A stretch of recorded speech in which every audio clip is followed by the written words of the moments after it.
Magandang araw sa inyong lahat at welcome sa aking channel. Naloka ang mga fans, manonood at ang netizens sa mainit na eksena ni Kim Chiu at Paolo Avellino sa patok na Pinoy adaptation ng South Korean drama series na What's Wrong with Secretary Kim. Sa eksena, tila inakit ni Kim na kung saan ka-eksena si Paolo. Ginulantang ng eksena ang mga netizens dahil sa parang neutral lang daw sa dalawa ang tagpo.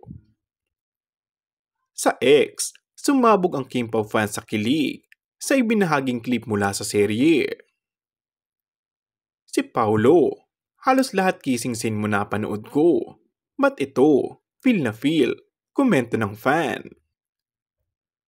Ang galing-galing nila, super kilig. Feel na feel mo na comfortable sila sa isa't isa. Talo nila ang Korean version sa galing. Ngayon ay parang si Paolo naman ang nagdala ng scene na yun.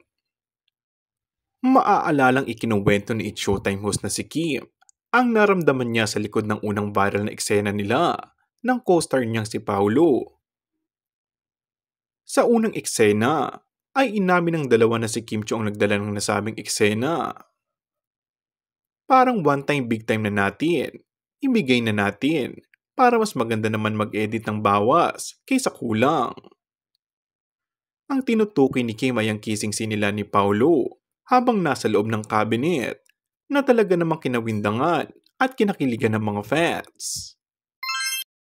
And that's all for our today's video. Kung bago ka lang sa aking channel ay mag-subscribe at pindutin na rin ang notification bell. Maraming salamat!